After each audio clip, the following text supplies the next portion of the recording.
Bonjour à tous et bonjour à toutes. Cette conférence performance et sécuritaire. Moi, je suis dans l'expertise web et surtout sur tout ce qui est hébergement depuis 16 ans. Donc, sur tout ce qui est solutions libres. Et j'ai développé au fur et à mesure du temps tout ce qui était performance et sécurité et piratage. Aujourd'hui, je vais vous partager ce que j'ai vécu et sur des études de cas. Donc on va tourner sur tout ce qui représente LAMP. Donc qu'est-ce que c'est que LAMP? Et j'ai rajouté un N, on comprendra pourquoi. Donc GNU Linux, donc Linux, le système d'exploitation. Moi, une petite préférence qui est derrière, c'est Debian, Nginx, Apache, MySQL et PHP. C'était un peu compliqué sur 50 minutes de faire de la perf et de la sécurité, donc j'ai fait de l'essentiel. Donc désolé, mais j'ai quand même pris les points sur tout ce qui est perf au niveau HTTP. Donc, la première question qu'on a à se poser, c'est qu'est-ce que vous désirez héberger sur votre serveur? Donc, est-ce que ça va être un CMS comme WordPress? OK. Donc derrière, ça va demander une base de données, une accessibilité, un Drupal, un Joomla. C'est-à-dire que Joomla, il y a quand même des grosses failles de sécu. Un PrestaShop, ou pourquoi pas un Typo 3, ou votre solution que vous avez réalisée en from scratch, etc., etc. Donc première chose, il faut bien choisir son serveur. Donc côté CPU, mémoire vif, disque dur et disque mémoire. Vu les technos aujourd'hui que vous pouvez avoir chez des hébergeurs au sens de location de serveurs pour, par exemple, positionner vos bases de données, il est préférable maintenant d'utiliser le SSD pour mettre votre base de données MySQL ou votre swap. Le SATA en disque dur ou le SAS, vous allez plus l'utiliser pour du big data, par exemple, pour des grosses bases de données ou pour faire du backup ou du stockage de fichiers statiques. Donc en fonction aussi du traitement de données. Donc hop. Donc derrière, la base. Donc toujours penser à mettre son serveur en RAID 1 ou RAID 5, donc en RAID 1 en RAID miroir, partitionner en LVM pour monter des partitions à chaud et chiffrer, si besoin est, vos partitions. Donc ce que je disais tout à l'heure aussi, faites attention à la mémoire virtuelle parce que sur beaucoup de serveurs de clients, je suis passé, soit il n'y en avait pas, et c'était une catastrophe pour leur infrastructure, ou sinon c'était surdimensionné et positionné sur un disque dur SATA. Donc j'ai vu du 24 Go en swap, sur un SATA, un disque dur SATA, une saturation juste du disque dur faisait planter le serveur. Donc aussi pensez à un accès administrateur sécurisé, donc clé RSA, et un mot de passe, le SSH passe sur le port 22, vous le mettez sur un autre port, etc. Donc, on va venir aux performances. Donc l'idée, aujourd'hui, on a Apache derrière, qui va faire quoi? Donc qui va livrer des pages dynamiques, donc on va avoir mode PHP, PHP FPM avec FastCGI, et le côté des livraisons des fichiers de type statique, HTML, CSS, images ou JavaScript. Donc, derrière, on va voir les gestionnaires de processus de votre site web. Donc, j'ai fait une petite battle, Profork contre Worker. Donc, ça permet de gérer donc, les processus, les ouvertures, etc. Donc, moi, Worker, je l'ai considéré perdant direct parce qu'on est sur une structure et une infra LAMP. Il a ses avantages. Donc, ces processus sont légers, grands, il y a un grand nombre d'utilisateurs possible. Et il a moins de mémoire occupée. Par contre, son défaut, c'est au niveau de certaines librairies PHP, les threads ne sont pas sécurisés. Alors, si vous avez un bug sur l'une de vos extensions ou librairies PHP, ça peut faire planter votre serveur. Et ce n'est pas génial. Donc derrière, on va avoir le pré-fork, qui est le gagnant, mais qui a ses gros défauts. Processus lourd, utilisateur moyen, donc c'est le nombre de connexions, une mémoire occupée importante. Par contre, les librairies PHP sont safe. Étude de cas. J'ai un client sur PrestaShop, parce que PrestaShop, c'est assez gourmand en mémoire, je pense que vous le savez. Et surtout, il y a une base de données importante sur les photos. Au bout de 80 connexions utilisateurs en simultané, je constate que Apache est ralenti fortement. Une augmentation du load average, donc c'est le nombre de processus en attente, et on le verra tout à l'heure. Une perte de visiteurs, clientèle, chiffre d'affaires. Résultat, votre serveur robot, il n'est pas content, il pleure, plus qu'à prendre des cachets d'aspirine. Donc, et là, on revient un petit peu en arrière sur ce que je disais, qu'est-ce que vous voulez héberger? Il faut tester les performances de son serveur, donc de son application, que ce soit sur du WordPress, du Drupal. Il faut tester les performances de son serveur, et là, on va aller travailler avec, vous avez le choix, hein, soit avec l'application Siège ou Apache Benchmark. Donc Siège dans les packages Linux et surtout Debian, vous l'avez en apt-get install Siège. Donc l'idée, c'est de tester les capacités de charge de votre serveur, de tester aussi la résistance à une attaque de type DDoS, et bien sûr de réaliser un benchmark des capacités de votre serveur. Donc là, j'ai fait un petit exemple que vous pouvez voir en bas là. Donc Siège, donc la commande Siège, je lui demande de faire 500 connexions en simultané sur un délai de 10 secondes. Donc pendant 10 secondes, mon serveur qui s'appelle www.xor.com va recevoir 500 requêtes en simultané pendant 10 secondes. Donc, juste une parenthèse, si vous faites ce test-là, évitez de le faire sur une machine de prod ou signez un papier avec votre client pour éviter d'être pris pour un pirate. Donc là, on vient, c'est les amis qui connaissent TOP. Et le processus, ça peut vous faire marrer, mais ça veut dire domaine technologie contrôle. Donc là, on voit le load qui est monté à 10.95 et qui continue à monter. Et juste à côté, le CPU qui est à 77%. Donc l'objectif, par exemple, il y a un DDoS sur cette machine. Mon objectif, si je suis attaquant sur cette machine, c'est de faire monter le plus possible le load average et saturer le CPU pour faire tomber les services.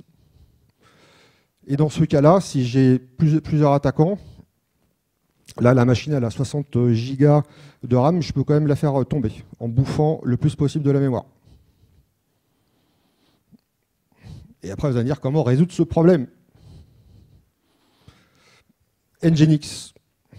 Donc l'histoire de Nginx. Nginx, donc c'est un serveur asynchrone par opposition au serveur synchrone où chaque requête est traitée par un processus dédié et sa consommation de mémoire est particulièrement faible comparée aux serveurs classiques comme Apache. L'idée et l'historique de Nginx. Nginx a été créé il y a, je crois, une quinzaine d'années par un Russe et ce logiciel était fait pour les sites Warez, les sites pirates. C'était des sites à gros trafic et c'était pour récupérer, pour héberger les sites pirates. C'est pour ça qu'aujourd'hui, Nginx est revenu sur la scène, mais pas pirate, mais est revenu sur la scène professionnelle et c'est utilisé par énormément de fournisseurs. Pour ses capacités de reverse proxy, de serveurs de cache et aussi de pare-feu anti-DDoS pour limiter les ressources par utilisateur.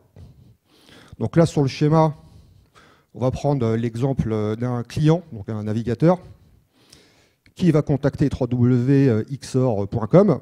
Il va taper sur le front-end de Nginx, et Nginx, en tant que reverse proxy, va demander à Apache la livraison des différentes informations. Ensuite, en tant que serveur de cache, là c'est un exemple d'un fichier statique de type HTML, un client va se connecter sur www.monsite.com, il va tomber sur Nginx et Nginx va regarder s'il a ce fichier, il connaît ce fichier dans le cache. L'idée c'est quoi? Revenons un petit peu en arrière par rapport au processus de Apache, c'est d'économiser les processus de Apache. Parce que le pré-forker, il est super gourmand par rapport au worker, mais là on est dans une situation où on va utiliser Nginx pour stocker les fichiers de type statique. Donc les images, les CSS, les JavaScript et les fichiers .html par exemple. Il a cette capacité de serveur anti-DDoS, donc limiter les requêtes par utilisateur, par IP, et des règles d'escalade. Donc ça, on ne le verra pas aujourd'hui, mais on peut faire des règles d'escalade en fonction de ce que va produire un utilisateur. Donc on va lui donner un burst du trafic, mais à un moment donné, on va considérer qu'il demande trop une même page et on va le considérer spammer ou DDoSer et on va le blacklister. Donc derrière, Apache, son travail va être les traitements de données de type dynamique, donc PHP, CGI Perl, mais dans l'autre cas, ce sera PHP. Et Nginx fera le traitement des données statiques, cache, reverse proxy, SSL. Et ça, SSL, désolé, on pourra en parler, mais 50 minutes, c'est un peu compliqué. Même si aujourd'hui, on sait que grâce à Let's Encrypt, donc ça, peut-être les gens, vous connaissez ça, ça vous permet d'avoir donc une signature, une certification publique gratuitement, donc qui peut durer 90 jours et renouvelable. Donc Apache sera configuré en 80-80, mais uniquement accessible, donc ça, il faut faire vos règles de sécurité sur IP table, uniquement accessible en localhost ou la machine front-end, et Nginx deviendra donc le serveur frontal sur le port 80 et 443 pour l'HTTPS. Donc là, c'est un exemple de configuration de Nginx qui n'est pas super compliqué. Celle qu'il faut regarder maintenant, c'est au niveau du proxy pass, et je vais appeler donc Apache à partir du proxy pass. Donc ça, c'est le fichier de configuration après de mon Apache en extrait, où là, lui, il écoute le 80-80. Donc maintenant, on va rentrer dans les notions de temporisation d'un serveur d'hébergement. Dans mon expérience, toujours, j'ai vu des IP tables configurées, avec les bons ports activés, mais j'ai vu aussi, la première des erreurs, c'est que le serveur n'était pas temporisé. On donnait trop de pouvoir à un utilisateur. Juste un exemple, j'ai même montré l'exemple à un de mes clients, avec un Firefox ou un Chrome, juste en appuyant sur F5, je faisais tomber sa machine. Ça, il n'y en a plus. Ne faites pas ça, hein, c'est pas bien.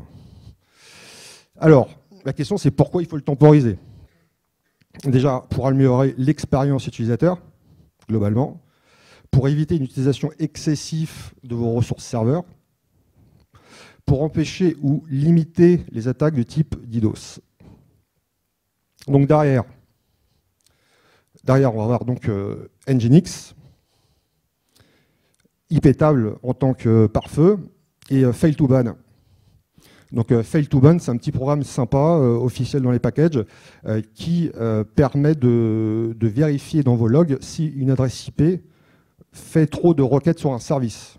Donc ça peut être le service HTTP, ça peut être la bonne blague du WP admin de WordPress. Donc ça, vous avez déjà dû voir ça dans vos logs, du brute force qui essaye de se connecter et faire du login et mot de passe. Donc Nginx, lui, plutôt fail to ban, va regarder dans les logs, par exemple, de Apache ou même de Nginx, et à partir de là, d'un algo, vous allez pouvoir déterminer si c'est un attaquant ou pas. Donc derrière, Nginx, lorsqu'on le configure, donc ça c'est dans le fichier de configuration de Nginx base, donc là je dis un utilisateur, une IP unique ne peut pas dépasser 100 requêtes par seconde. Donc vous allez me dire, 100 requêtes par seconde, une page il y a combien d'éléments? Il y a peut-être 25, 50, 100, on ne sait jamais. Bon, on verra un peu plus tard dans la conf, à un moment donné, il faut organiser et séparer bien les types de fichiers. Là par exemple, on verra tout à l'heure, je vais dire, un utilisateur ne pourra pas dépasser 10 demandes d'un fichier PHP. Ce n'est pas logique qu'un utilisateur demande 10 fichiers PHP en même temps, sauf si il tape sur son clavier. Donc là, on voit donc les 100 requêtes par seconde. Je le configure simplement dans ma configuration. Et là, je dis tout ce qui est demandé sur le root, donc le slash de www.monsite.com, ne pourra pas dépasser 100 requêtes par seconde. Donc là, ça devient intéressant. Une fois que l'utilisateur a dépassé ces 100 requêtes par seconde, je regarde dans les fichiers d'erreur de Nginx et je constate qu'il a dépassé la limitation. Donc il est en erreur 503 et je le redirige vers une page statique, histoire de ne pas éclater mon serveur. Et je prends fail to ban. Donc je crée, donc comme je l'ai dit avec le fail to ban, je récupère grâce à une expression régulière et une lecture, je vais récupérer cette zone-là et je vais calculer le nombre de fois que l'host, donc client, est répété. Donc là, on analyse, donc c'est le fichier fail to ban. Donc derrière, dans Fail to Ban, il y a des actions. Si je trouve pendant 600 secondes plus de 10 fois une tentative de connexion, je vais le bannir 7200 secondes. Et derrière, juste au-dessus, l'action, c'est une action IP-table. Donc je vais le dropper, donc le bloquer. Il ne pourra plus accéder ni au port 80, donc le port HTTP, ni au port HTTPS pendant 7200 secondes. Mais derrière, après, il faut augmenter. Hein, parce que des fois, il faut bien penser à le calibrer. Donc derrière, la notion donc, de temporisation, toujours dans la notion de temporisation, on va faire une règle IP-table. Donc toujours bien protégé. Au niveau, donc là vous voyez la règle, je vais dire qu'il peut faire 20 hit count, donc 20 requêtes par seconde sur le port 80, donc c'est pareil, IP unique, et 20 requêtes par seconde sur le port 443 qui correspond à l'HTTPS. Donc derrière, après il y a les vrais. C'est à un moment donné, si les outils ne nous suffisent pas, il faut aller taper dans le réseau direct. Donc avec la fonction netstat. Donc là, dans cette requête que j'élabore, on va aller regarder ce qui se passe sur le port 80. Et là, à ma surprise, je constate que l'IP63XX244 a fait plus de 800 connexions ouvertes actuellement. Donc derrière, vous allez faire un script bash, par exemple, ou sous une autre forme, qui va déterminer si elle a dépassé le seuil autorisé, et vous allez la blacklister.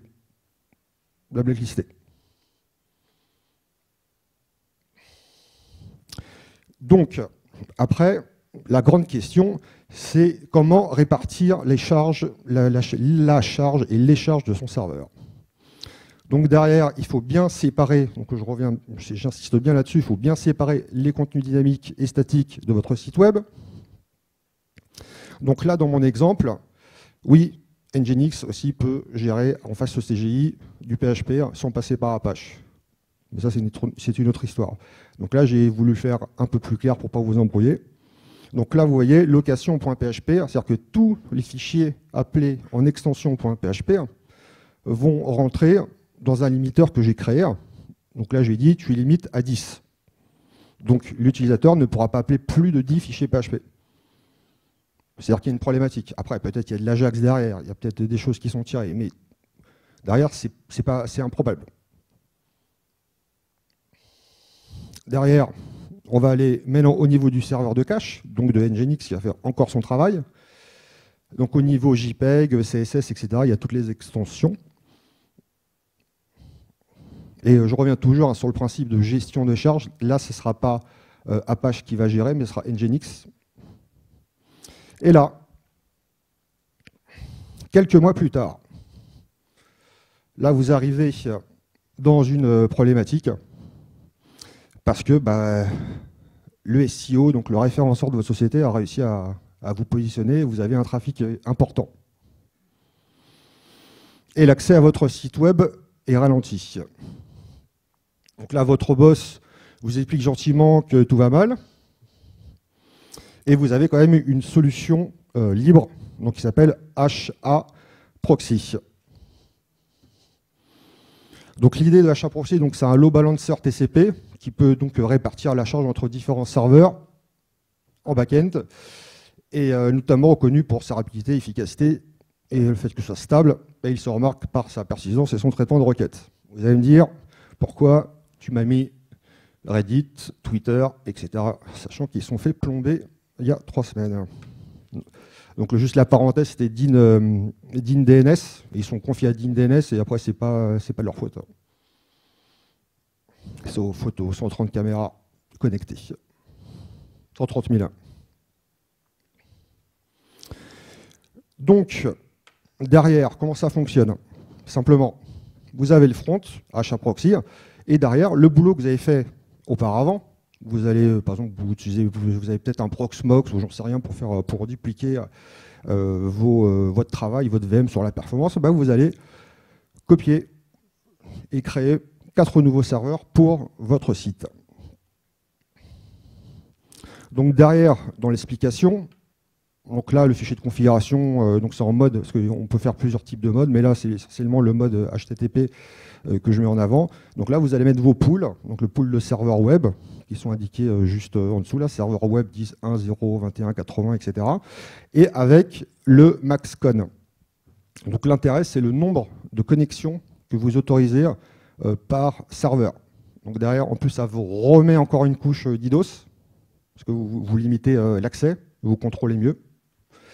Et derrière, en fonction de certains algorithmes, soit vous faites un load balancer de type Rotrombine ou autre, et avec la conservation aussi des cookies. Parce que là, en PHP, si c'est un fichier statique, il n'y a pas de problème, vous pouvez aller vous balader n'importe où, sur n'importe quel serveur, mais il faut quand même gérer les cookies. Donc là, ce qui est important aussi, c'est que vous pouvez gérer, grâce à un petit dashboard, l'ensemble de votre pool et constater qui est saturé pour faire l'évolution de votre infra.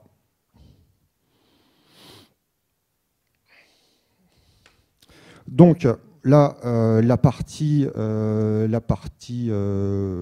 cette partie-là, je pourrais aller plus loin, mais là je vais aller sur la partie sécu, et là ça va piquer. Donc, voilà, c'est reparti. Donc déjà, Apache est votre ami, il faut le protéger correctement. Après, il y a peut-être d'autres dictons. Bref, aujourd'hui, c'est surtout avec mes clients. Lorsque je me balade sur leur serveur, il y a beaucoup de problématiques. Et surtout, la première chose que je vois, c'est l'OpenBasDIR. Donc ça, c'est tous les paramètres qu'on doit configurer correctement de PHP. C'est-à-dire que PHP, en soi, quand vous l'installez, il y a une très grande partie qui n'est pas safe. C'est-à-dire que moi, j'arrive, je télécharge un fichier, je mets un PHP Shell. Donc un PHP Shell, c'est un petit programme qui a été développé par des pirates. Donc je vous invite à taper plus tard C99 PHP Shell sur Google et vous allez voir tous les types de saloperies qu'on peut vous poster sur votre serveur. Donc derrière, on va parler ne pas exposer la version de PHP. On va regarder les magic codes. On va disable certaines fonctions, donc les fonctions système. On va faire attention à l'URL of open et à l'URL include. Ah, je l'ai fait apparaître. Donc derrière, ça c'est un modèle de base déjà pour une partie perf, mais surtout pour la partie sécuritaire. Donc limiter l'utilisateur pour pas qu'il dépasse sa mémoire vis-à-vis de son nom de domaine. Maximiser l'exécution, la taille du poste, mais le plus important qu'on constate, c'est l'OpenBasDIR et il faut faire gaffe. Donc là, on se dit, on l'a sécurisé, super, mon serveur et tout, je suis super content. Mais 2 mois plus tard, vous avez un petit message sur votre site. C'est pas super top. Alors on dit, qu'est-ce qui se passe? Donc derrière, ça c'est un modèle de PHP Shell que vous pouvez voir. Bon, après j'ai fait un petit clin d'œil à Windows parce que c'est un PHP qui est installé sur un Windows. Donc derrière, il y a toutes les, on peut faire des commandes console, on peut faire des commandes SQL, on peut se balader. Dans un cas, si l'OpenBasDIR n'est pas mis, on peut carrément se balader sur le serveur et exécuter des commandes système. Et s'il y a une grosse faille kernel, on peut passer route. Donc c'est pas super top. Donc derrière, ce qui est important, c'est la plupart du temps, je ne le vois pas installer, parce que ce qu'il faut comprendre, sur les commandes de type système, donc les commandes système, ça va être accéder à des processus Apache, connaître les PID de Apache, connaître les PID de certains services qui sont lancés. Et c'est une problématique parce que lorsque les gens installent un site internet, bêtement sur un serveur de dire, la question qu'il faut toujours se poser, quel pouvoir je veux donner à mon serveur, à mon site sur mon serveur? Est-ce qu'il a le droit d'accéder à des processus Apache? Bah non. Qu'est-ce qu'il a le droit de faire? Il peut utiliser SendMail, c'est tout. Ou se connecter à une base de données. Donc il y a l'extension Suocine qui qui est sur donc, PHP 5 et PHP 7 aussi, qui permet de protéger certaines failles du cœur PHP. Donc les failles que j'ai pu constater sont les failles sur tout ce qui est commande système et qui permettent de se balader sur l'ensemble du système et d'exécuter des scripts.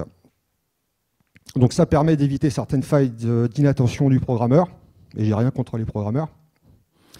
Limiter les dégâts si une application web est compromise. Donc derrière, donc au niveau, parce que ce genre d'utilisation, il faut faire très gaffe sur vos applications et vérifier l'ensemble de votre process si vous ne coupez pas certaines fonctions. Donc là, c'est suocin executor function blacklist qui va permettre, comme je vous l'ai dit, de couper certaines fonctions et surtout le PHP shell. L'objectif, une fois que vous l'avez installé, c'est de retester après le PHP shell. Faites attention, il ne faut pas le tester sur un environnement de prod, parce qu'on ne sait jamais s'il y a une saloperie qui a été installée dessus, qui est chiffrée, etc. Donc derrière, là, on a fait notre couche avec suocin. On va passer à mode security. Donc mode security, c'est donc un module qui s'installe au niveau de Apache. Donc c'est un mode. Et c'est du firewall web logiciel. Je m'explique. Il va filtrer, son objectif c'est de filtrer les get et les posts qui vont donc être transférés sur les différents sites. Dans un cas, donc toujours dans une étude de cas, j'ai un client qui est venu vers moi qui m'a dit écoute, j'en ai marre, mon livre d'or et mes commentaires sont torpillés par du spam annexing. Donc le spam annexing, je vous rappelle ce que c'est le fait d'aller sur un formulaire, la personne va poster des liens pour augmenter son poids sur Google. Sauf que c'est du spam. Donc le problème, ça sature le serveur web, parce que c'est des bots qui font ça, et derrière, donc ça sature le serveur web et ça pourrit votre base de données. Et vous arrivez donc à une saturation et à pourrir votre base de données. L'avantage du mode security, c'est que tout poste va passer par des règles et des filtres sur des expressions régulières et il va arrêter ce type d'attaque. Donc intéressant à installer. Mais toujours pareil, faites attention aux règles que vous utilisez parce que ça peut bloquer certaines fonctionnalités de votre site internet.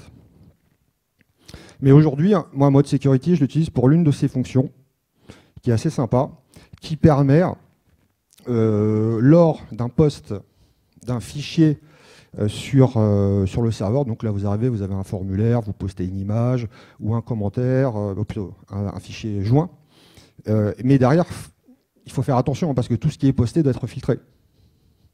Donc l'idée, dans mode security, vous pouvez scanner avec un antivirus, donc Clamav par exemple, qui lui va vérifier si ce fichier possède donc une faille, pas une faille, est-ce que c'est un fichier potentiellement dangereux pour votre serveur.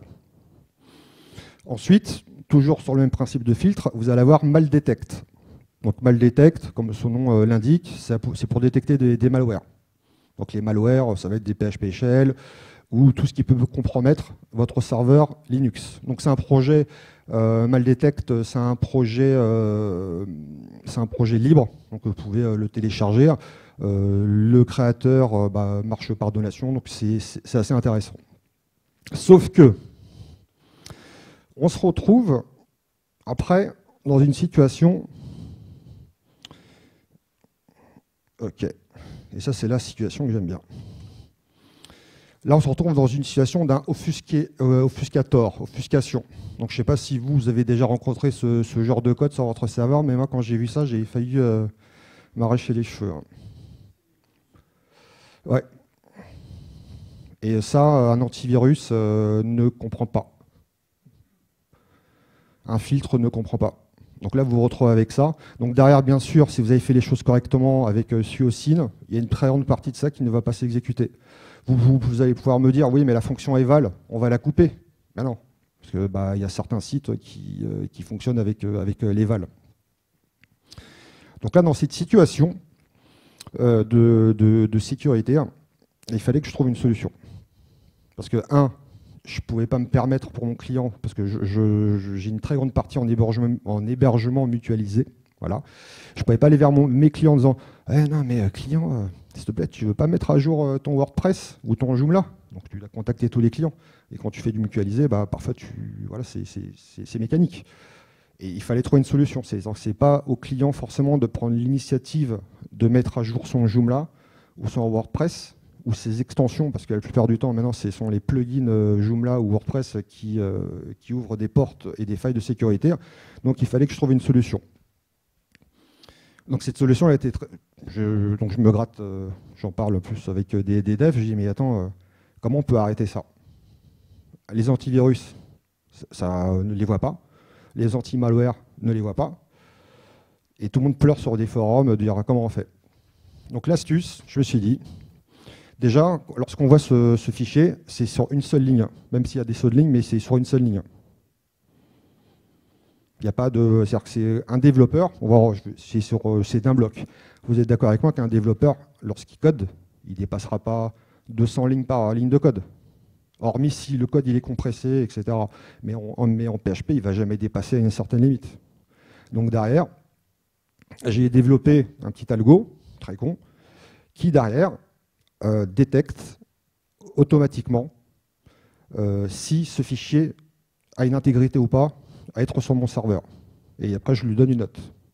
Et j'ai réussi à arrêter ce genre de fichier. Il y en a d'autres types, mais je me suis dit, c'est pas un programmeur, c'est pas humain, je le coupe. Donc les autres types d'attaques que vous pouvez rencontrer, c'est sur les images. Donc ça, c'est la stratégie qu'a choisi certains réseaux sociaux pour éviter de se faire pirater, même s'ils ne le disent pas. C'est lorsque vous allez poster une image, dans l'image, on peut mettre du code PHP.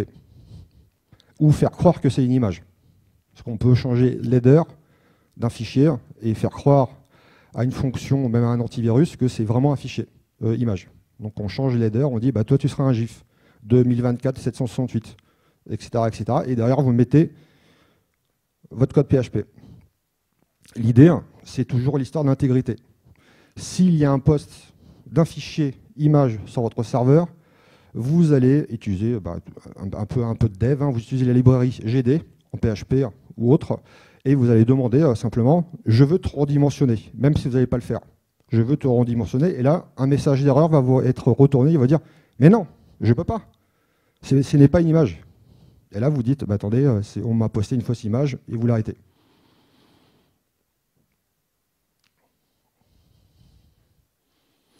Et là, vous dites enfin, mon serveur est protégé. Alors, voilà, c'est ça, exactement. Et là, vous dites enfin, mon serveur est protégé. Et là, vous êtes content. Et là, il y a 3 petits points. Parce que il y a beaucoup de portes avec Apache Nginx. Parce qu'on a la porte get et post, donc tout ce qui arrive par les requêtes navigateurs. Mais il y a des requêtes avec curl. Donc on va aller choper sur Web Services des informations, etc. Et à partir de là, on va rentrer, et là c'est pas vraiment compliqué, c'est dans inotify wait. Donc c'est un petit programme que vous installez sur votre Linux. C'est bien le livre, même si j'ai rien contre Microsoft. C'est bien, en gros, ça va vous permettre d'aller en moyenne couche sur votre kernel et de regarder tout ce qui est écrit sur votre disque dur. Donc il y a un nouveau fichier qui arrive, un fichier qui est modifié, un fichier qui est créé. Donc là, vous allez installer le daemon de Clamav daemon. Vous allez faire un petit script bash, il y a même des scripts qui existent déjà pour ce genre d'application. Et à chaque écriture ou à chaque modification de fichier sur votre serveur, vous allez créer un scan. Donc avec le Clamav, avec Maldetect, ou avec le logiciel que vous considérez correct pour trouver un virus.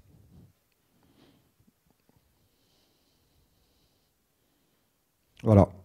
Bon, j'ai 6 bits d'avance, mais c'est pas grave. Est-ce que vous avez des questions?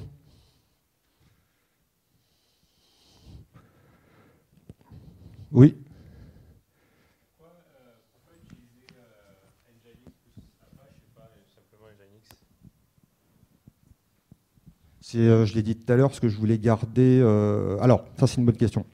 Parce que moi, en tant qu'hébergeur mutualisé, il y a beaucoup de clients qui utilisent de la réécriture d'URL. Donc, genre sur WordPress, etc. Je ne veux pas qu'ils se prennent la tête en utilisant un convertisseur de réécriture, htaccess, vers du Nginx, parce qu'on peut faire de la réécriture avec Nginx. Après, c'est un choix. Si toi, derrière, tu veux faire que du Nginx, moi je le conseille, parce que tu vas encore économiser encore plus de ressources. Parce que derrière, Apache, comme je l'ai expliqué, sur son mode safe, est très gourmand en mémoire et en ressources. Donc on peut, et je conseille aussi l'utilisation, si vous avez un serveur et vous avez un site internet hébergé et que vous avez la main dessus, faites-le. Il faut le faire.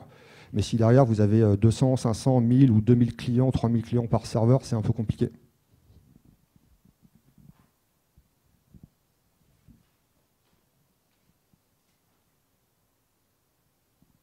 Je vais te refroidir.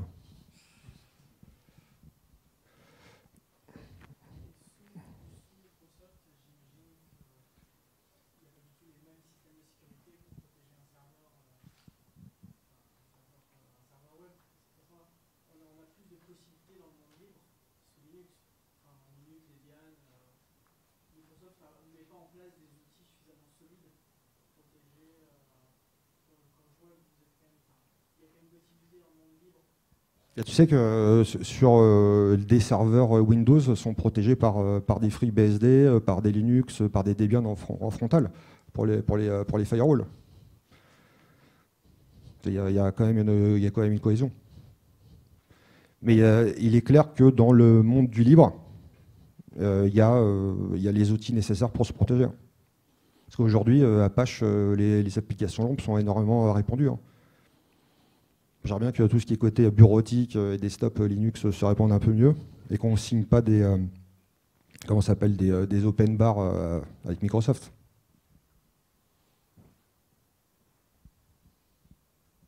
N'ayez pas peur.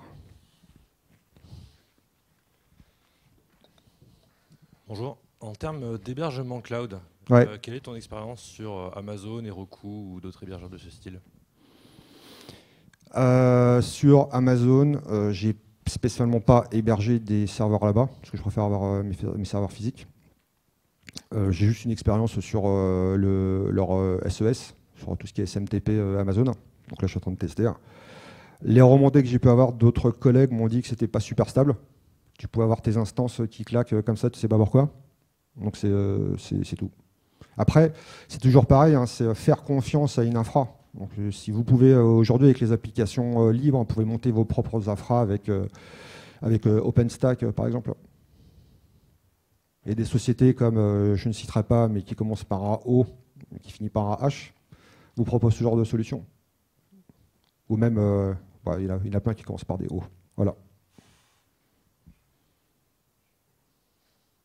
Mais qui administre sur Linux, sur le serveur? Ouais, pas mal. Et sur Windows, c'est bien. Et vos réflexes sur la sécurité, sur tout ce qui est IP table, vous mettez tout en hardware ou il y a un grand travail qui est fait derrière?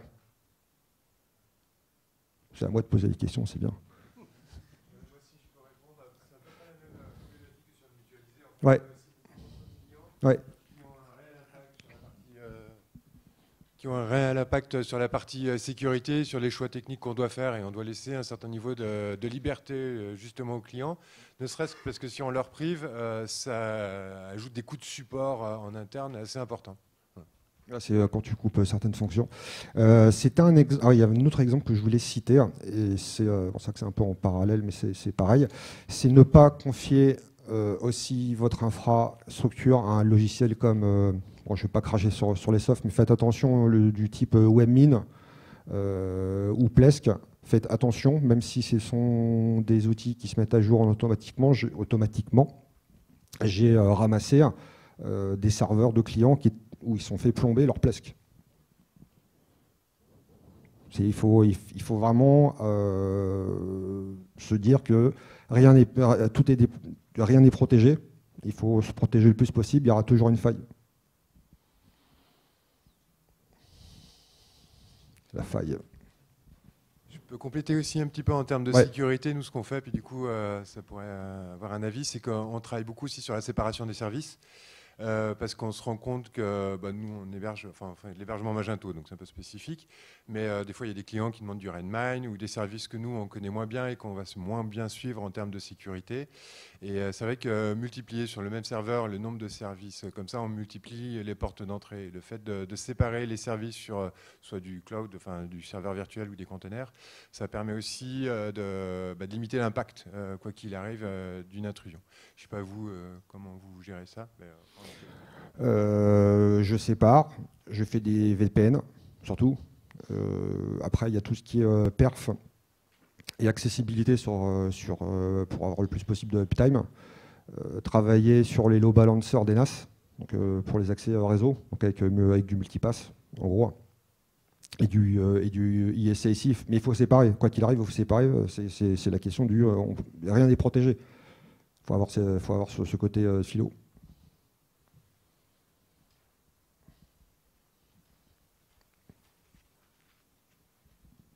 Et vu que rien n'est protégé et que, en dehors de serrer les fesses pour que ça passe, il y a d'autres solutions telles que faire des backups, par exemple. Est-ce que tu as une politique là-dessus ou Là-bas, c'est backup toutes les 24 heures. Et combien Avec signature MD5 pour voir s'il n'y a pas eu modification. Après, c'est des backups avec le tunnel, SSH, etc. Et pas sur la même infra. Hein. Ouais, faut pas le mettre sur la même infra. Pas que j'ai pas confiance à mon infra, mais il faut jamais le mettre sur la même infra.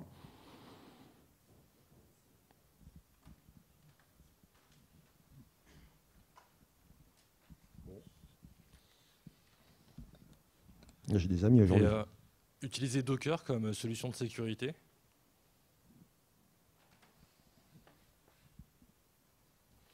Docker, après, tu fais de l'instance, c'est de la VM. C'est toujours tu peux faire un frontal avec, mais derrière, c'est toujours pareil, il faut configurer. Est-ce que vous faites... Bon, après, peut-être vous êtes plus côté dev, et vous vous rendez pas compte de l'impact que tu peux avoir sur ça. Après, Docker, ouais, c'est un système. Le système, tu le pénètres, hein, c'est comme ça.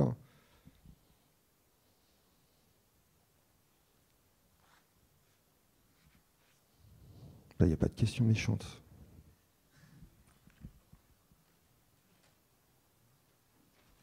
On a encore un peu de temps pour des questions.